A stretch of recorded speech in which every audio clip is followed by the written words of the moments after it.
찬바람이 낡은 창문 틈을 비집고 들어와 78 강찬수. 옹의 무릎을 시큰하게 하던 11월의 끝자락이었습니다. 첫눈은 아니었지만 첫눈처럼 매섭게 내린 진눈깨비가 거실 창을 온통 회색으로 물들였습니다. 강웅은 텔레비전 소리를 15에 맞춰놓고 소파에 반쯤 누워 있었습니다. 화면 속에서는 젊은 연예인들이 뭐가 그리 즐거운지 깔깔거렸지만 그 소리는 텅 빈 거실을 맴돌다 힘없이 바닥으로 떨어졌습니다. 3년 전 아내 이 여사가 하늘로 간 후 이 집의 모든 소리는 그렇게 힘을 잃었습니다. 아내는 이 집의 보일러였습니다. 잔소리가 많고 웃음소리가 요란했지만 아내만 있으면 한겨울에도 집안 공기가 훈훈했습니다. 하지만 이제 강웅은 아무리 보일러 온도를 높여도 스며드는 이 외풍 같은 외로움을 막을 길이 없었습니다. 그는 평생을 군인으로 살았습니다. 해병대 박하사가 아닌 강하사로 불리길 원했던 꼬장꼬장한 성격 탓에 강박사라는 별명으로 통했죠. 모든 것이 제자리에 있어야 했고 모든 일은 계획대로여야 했습니다. 아내가 떠난 후에도 그는 스스로를 다그쳤습니다. 아침 6시 기상, 7시 아침 식사, 9시 신문 읽기. 하지만 겨울이 오자 그 팽팽하던 계획표는 젖은 종이처럼 눅눅해졌습니다.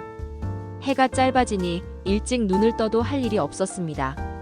밖은 춥다는 핑계로 산책을 걸은 지 일주일이 넘었습니다. 아들 내외는 바쁘다는 핑계로 지난 주말에 건너뛰었고 이번 주말에도 내려오기 힘들다는 전화를 해왔습니다.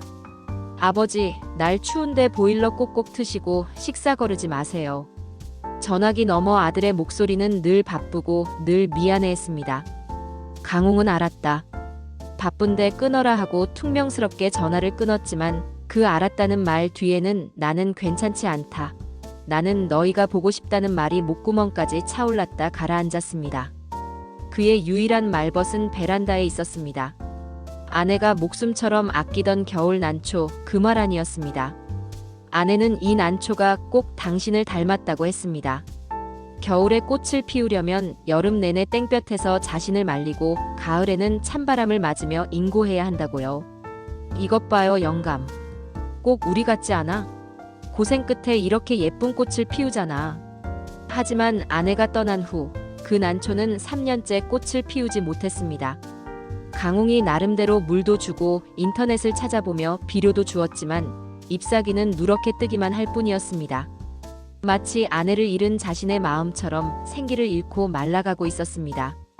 그날 오후 그는 결심했습니다. 이대로는 안 되겠다고. 이대로 있다가는 난초도 그리고 자신도 이 겨울을 넘기지 못하고 말라비틀어질 것 같았습니다. 그는 옷장에서 가장 두꺼운 외투를 꺼내 입었습니다. 아내가 짜준 낡은 목도리를 칭칭 감았습니다. 그리고 난초 화분을 신문지로 겹겹이 싸서 품에 안았습니다. 가자, 이놈아. 내 병원 가자. 그가 향한 곳은 버스로 새 정거장 떨어진 동네에서 가장 큰 화원이었습니다. 문을 열고 들어서자 안경 너머로 뿌연 김이 서릴 만큼 따뜻하고 축축한 공기가 그를 감쌌습니다. 수만 가지의 푸른 잎과 형형색색의 꽃들이 바깥의 회색 도시와는 전혀 다른 세상을 만들어내고 있었습니다. 어르신, 뭘 찾으세요? 젊은 주인이 다가와 물었습니다. 강웅은 헛기침을 한번 하고는 품에 안고 있던 화분을 조심스레 내려놓았습니다. 이것 좀 보쇼. 3년째 꽃을 안 피우는데 죽은 게요, 산 게요? 주인은 돋보기 안경을 쓰고 난초의 뿌리와 잎을 한참 들여다보더니 고개를 끄덕였습니다. 죽진 않았습니다, 어르신. 그런데 몹시 외로워 보이네요. 뭐? 난초가 외로워? 네. 식물도 주인이랑 교감하거든요. 물만 준다고 사는 게 아니에요. 해도 쬐어줘야 하고 바람도 쐬어줘야 하고 무엇보다 따뜻한 눈길이 필요하죠. 이 아이는 지금 햇볕도 바람도 눈길도 모두 부족해 보입니다. 주인은 누렇게 뜬 잎사귀들을 조심스럽게 가위로 잘라내고 뿌리를 새 흙으로 옮겨 심었습니다. 어르신, 겨울 난초가 겨울에 꽃 피우는 비결이 뭔지 아세요? 변화입니다. 따뜻한 거실에만 두면 안 돼요. 낮에는 햇볕 잘 드는 창가에 두셨다가 밤에는 일부러 서늘한 베란다에 내놓으셔야 해요. 따뜻함과 차가움을 둘 다 겪어야 이제 내가 꽃을 피워야 할 때구나 하고 정신을 차린답니다. 강홍은 그 말을 가만히 듣고 있었습니다. 변화, 따뜻함과 차가움. 그 말이 꼭 자신에게 하는 말처럼 가슴에 와서 박혔습니다. 집으로 돌아오는 길, 강홍의 발걸음은 화원에 갈 때와는 사뭇 달랐습니다. 그는 버스 대신 두 정거장을 미리 내려 천천히 걷기 시작했습니다. 차가운 바람이 콧등을 스쳤지만 이상하게도 상쾌했습니다. 집에 돌아온 그는 가장 먼저 난초 화분을 들고 집안을 둘러보았습니다. 햇볕이 가장 잘 드는 곳, 늘 커튼을 쳐두었던 남쪽 거실창이었습니다. 그는 수십 년 만에 처음으로 직접 커튼을 활짝 걷었습니다. 눈부신 겨울 햇살이 먼지와 함께 거실 바닥으로 쏟아져 내렸습니다. 그는 난초를 그 햇살의 정중앙에 놓아주었습니다. 그날부터 강 박사의 겨울 작전 계획이 시작되었습니다. 첫째, 아침 9시. 커튼을 열고 난초와 함께 햇볕 쬐기. 둘째, 오후 3시. 환기. 5분간 창문을 활짝 열어 자신과 난초에게 차가운 겨울 공기 맛을 보여주기. 셋째, 저녁 9시. 난초를 서늘한 베란다로 옮기고 자신은 따뜻한 꿀물 한 잔 마시기. 아주 사소한 변화였습니다. 하지만 그 사소한 일과가 멈춰있던 그의 시간을 다시 움직이게 했습니다. 난초에게 물을 주기 위해 달력을 보게 되었고 햇볕을 쬐어주기 위해 일기예보를 확인했습니다.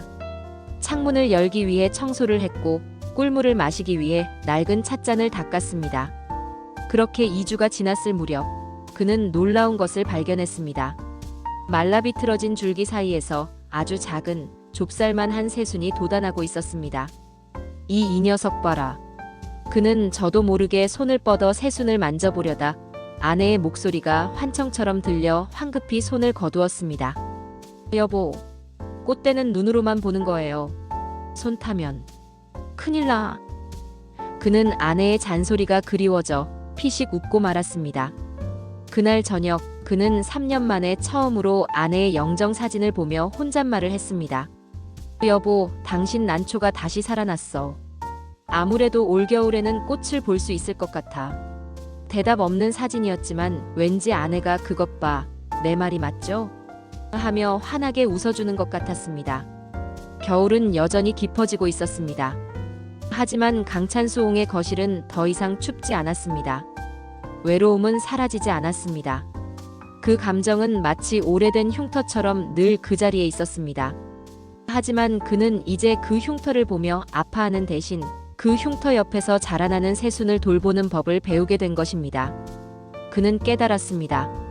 겨울의 외로움을 이기는 법은 그 외로움과 싸워 이기려는 것이 아니라 그 추위 속에서도 내가 돌봐야 할 아주 작은 따뜻함 하나를 만들어내는 것이라는 걸요. 그것이 시든 난초이든 낡은 찻잔이든 혹은 나 자신을 위한 따뜻한 꿀물 한 잔이든 말입니다. 그의 겨울은 이제 막 새로운 꽃을 피울 준비를 하고 있었습니다.